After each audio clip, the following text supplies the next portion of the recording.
Before Biafra declared independence from Nigeria in 1967, another man had already done that a year earlier. In 1966, a 27-year-old named Isaac Adaka Boro declared an entirely new country in the Niger Delta, and it was called the Niger Delta Republic, only surviving for 12 days. But nearly 60 years later, the reason Isaac took that step is still one of Nigeria's biggest unresolved problems. Isaac Boro was born in 1938 in Oloibiri in what is now Bayelsa State. In 1956, Shell BP discovered Nigeria's first crude oil there. As production increased, oil spills polluted the creeks, fish died, and gas fires burned day and night, polluting the air people breathe. Nearby communities were left with bad roads, scarce schools, and poor hospitals, despite the wealth leaving their land. These experiences were what shaped Isuboro. On January 15, 1966, Nigeria experienced its first military coup.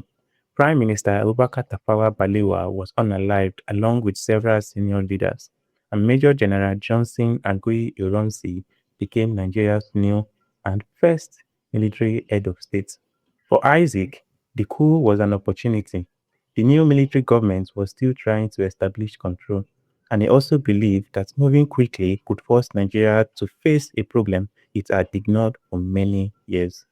For months, Boro had been secretly training about 250 young Ijaw men, calling themselves the Niger Delta Volunteer Force. On February 23, 1966, he declared the Niger Delta Republic, and for 12 days, his men attacked police stations, cut communication lines, and disrupted Shell's oil operations. For 12 days, the government lost control of that part of the Delta. For 12 days, Boro was trying to build a country. For 12 days, were all he would get. The federal government moved to crush the rebellion. At the time, the Niger Delta was part of the eastern region governed by Chukwuemeka Ojukwu, whose troops joined the effort against Boro's men. He was captured, his short-lived republic was over, and was then charged with treason and eventually sentenced to death. At 27 years, Boro sat in prison awaiting execution. A few months later, in July 1966, another coup took place. Ironsi was unalived, and Yakubu Gowon became Nigeria's new head of state. Less than a year after Boro's declaration, the same Ojukwu who helped defeat him declared his own country.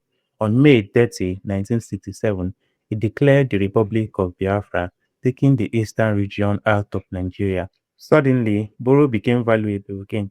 The Delta held Nigeria's oil fields, and losing it to Biafra would cost the federal government one of its most important regions.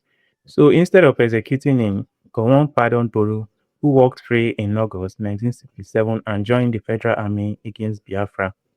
He didn't believe Biafra's struggle was the same as his own. To him, it was an Igbo-led movement, and he feared Ijaw and other Delta minorities would simply answer to a different leadership, no more likely to protect their interests. Staying in Nigeria, he believed, gave his people a better chance at controlling their own resources one day. But he never lived to see the war's end. On May 9, 1968, during military operations near Port Harcourt, Isaac Adaka Boro was killed. Exactly how he died still remains a mystery even till today. The question that drove him to rebel in 1966 is still being asked across Niger Delta today. Who should actually benefit from the oil beneath the region? For about 70 years, the Delta has produced much of Nigeria's oil wealth. Yet, many communities still struggle with pollution and underdevelopment, and many residents say they've never gotten a fair share of the wealth from their own land.